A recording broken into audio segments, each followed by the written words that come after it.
Hey, Cub fans! Thanks for joining us here on Cubs 24/7, where Randy talks Cubs. Cubs just took one on the chin. Rangers 11, Cubs 2. And I'm going to try to look for some good news. There doesn't seem to be a lot of it, however. But let's go ahead and start with maybe some good news. And then we'll get into the game. Jameson Taillon pitched some live BP on Friday. So that's good news. He's throwing full go. It's just a matter of sort of stretching him out. So I think we can start looking for Jameson Taillon to return here relatively soon. So that's a piece of good news. Justin Steele's hamstring is a grade 1 strain. He's going to miss all of April. So, they're targeting sometime in May, so we'll just have to wait and see. But my calculations are he's going to miss 8 to 10 starts. So we're going to have to find that somewhere.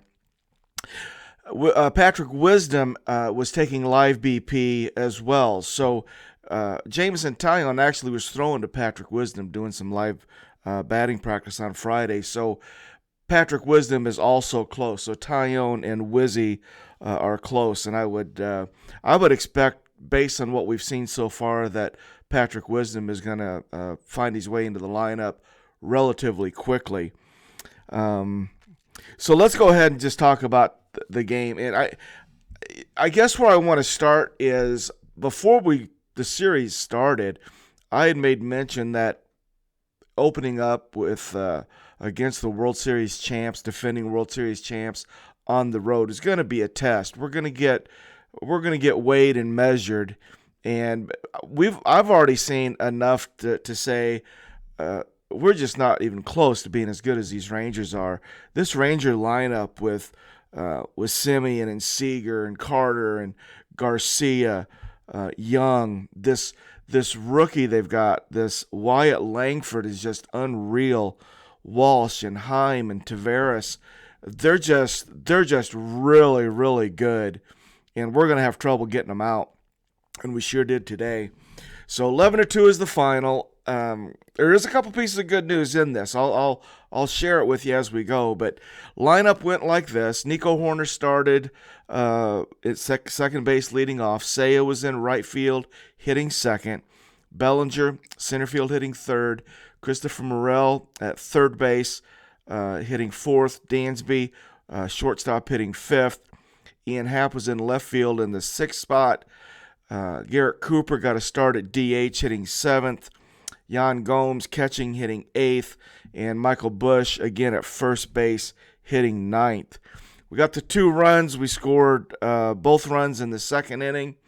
We only had 5 hits, 2 walks, struck out 8 times. We scored in the second. Morel singled, and Dansby hit a solid line drive home run to left field for the 2 runs. So it was quick, single and a bomb for the 2 runs, and that was pretty much it. And we really didn't threaten the rest of the way. But let's talk about what the guys did. Nico went 0 for 4 again. Nico is hitless on the year. He struck out twice. He did line out to center field in his last at bat. It was a hard sinking liner that just carried to the center fielder. So I guess that's a bit of good news. But his second strikeout in the 6th inning swinging was another chase. And that's the second time I've seen him really strike out chasing. So Nico's not right. I talked about it all spring. And Nico is still looking like he did in the spring. He looks lost. He doesn't look confident. Was seeing him chase pitches that I just didn't see. So I don't know what's wrong with Nico, but something's wrong with Nico. Seiya Suzuki went 0 for 4. So he looked very human again tonight. He had a strikeout where he chased and just sort of looks out of sorts. So Nico is hitless on the year. Seiya Suzuki sitting 111. I know it's just 2 games. I know. But it's a continuation of what I was talking about over the last several games, spring training. How many times have you heard me use the word anemic? I'm trying. I've got to come up with another word. I have to get my thesaurus out and start looking up synonyms for anemic. So Bellinger went 0 for 3. Belly's hitting 143. Top 3 guys in the lineup, we just not getting anything out of them. Morel today went 2 for 4. So Morel's hitting the ball hard. He's barreling it up. His single in the first, he hit it hard. So Morel is right now the only really bright spot we've had offensively. And I'll talk about defensively, maybe the other side here in a bit. Dansby went 1 for 2 officially. He had a walk in the home run. Dansby's hitting 200 on the season. Ian Happ went 1 for 3, single in the second. He's only hitting 143. Cooper came in. He went 1 for 3, got a base hit in his last at bat in the 8th. Yan Gomes is hitless on the season too. Yan struck out twice and flew out to center. So we've got guys that just aren't giving us much. Michael Bush went 0 for 3 tonight. 2 strikeouts. He's hitting 200. So but we're just not scoring runs. If we're gonna beat the Rangers tomorrow, we're gonna need to score 8 or 9 runs. And at this point, I don't see us doing it because we're not going to get these guys out. We don't have anything to get them out with. So we got Wicks starting tomorrow, and I just hope Wicks can hang on. But they're just a buzzsaw, and they're fantastic. Well, they should be, right? That's what we've got. So some of the bright spots, I think we had Seiya made a good catch. I'm looking for anything positive. Seiya made a nice catch coming in the first inning. Runners were on, it could have been worse. Runners were on second and third, and just a really shallow fly ball. Seiya came in, and Seiya and Nico and Bush were converging. Looked like it could have been trouble. Seiya made a really nice sliding grab in the first inning, and I guess that's kind of what I'm looking for. Let's go to the pitchers. Let's go to Kyle. I'll just revert back to what I was talking about in spring training. When I watch Kyle pitch, and I talked about this, when I watch Kyle pitch, his stuff doesn't look good enough, nasty enough to make big league hitters uncomfortable in any way, shape, or form. And there was a game late in spring training when I talked about that, how when you watch Kyle Hendricks pitch, he's got to be so precise. And if he's not precise, if he gets the ball over the plate really at all, it becomes batting practice for these hitters. And that's the way he looked in spring training. And then after the game, they would interview Kyle and we'd talk about how he felt good, how he's working on stuff. And I just didn't buy it. So tonight, Kyle Hendricks looked exactly like he did in spring training, where his stuff isn't good enough to get out major league hitters, especially this group. So it just showed itself. So Kyle Hendricks comes in. Here's his line. He pitches 3 2/3, gives up 9 hits, 5 runs, walked 2, struck out 2, and 2 home runs. And guys, it could have been worse. He gets pulled, bases loaded, in the 4th inning with 2 outs. He gets pulled. So he's already given up 5. Well, thankfully, Jose Cuas comes in and got nasty. And here's an example. Jose Cuas comes in the 4th inning, 2 outs, bases loaded, facing Adolis Garcia, righty. And Adolis, cleanup hitter, he's licking his chops, right? And Cuas comes in, and in 3 pitches, he blows him away. Because Cuas has nasty stuff. Cuas has stuff that's going to give really any major league hitter trouble.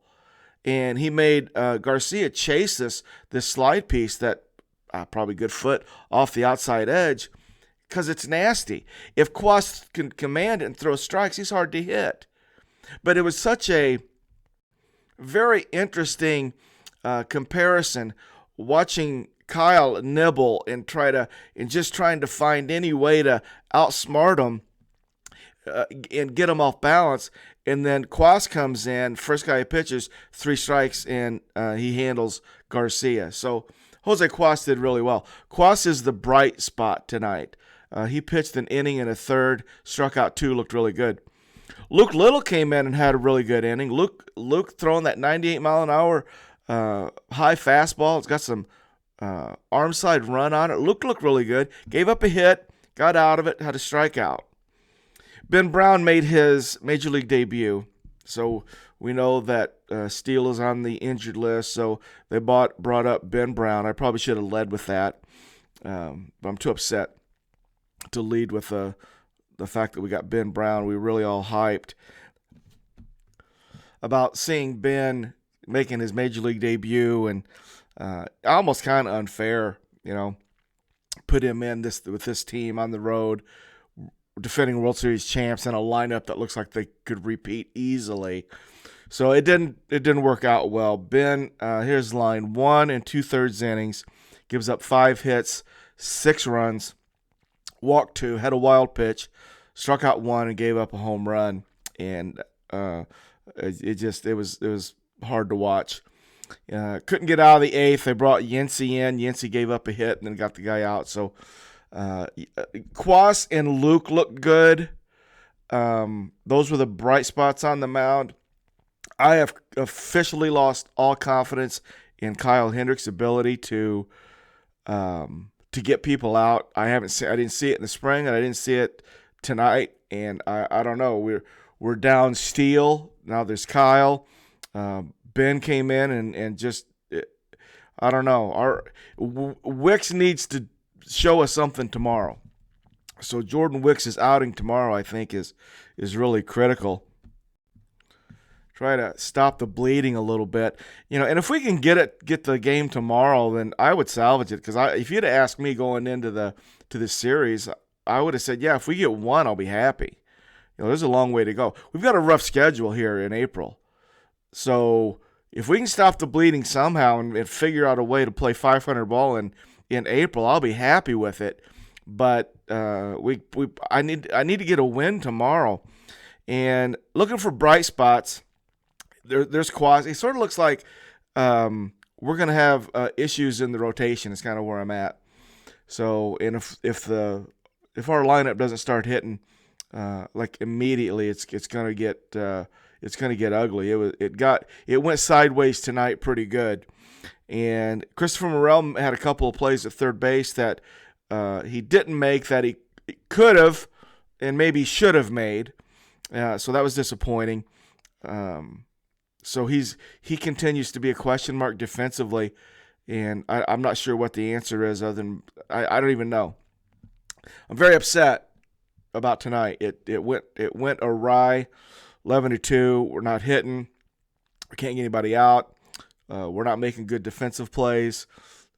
Just not a good look for the Cubs. So we will turn the page. We got to be ready to go tomorrow afternoon. Jordan Wicks on the mound, and we'll just see what happens. Lineups are going to be interesting. It's going to be really interesting to see how Craig Counsell handles this. It's adversity and it's early.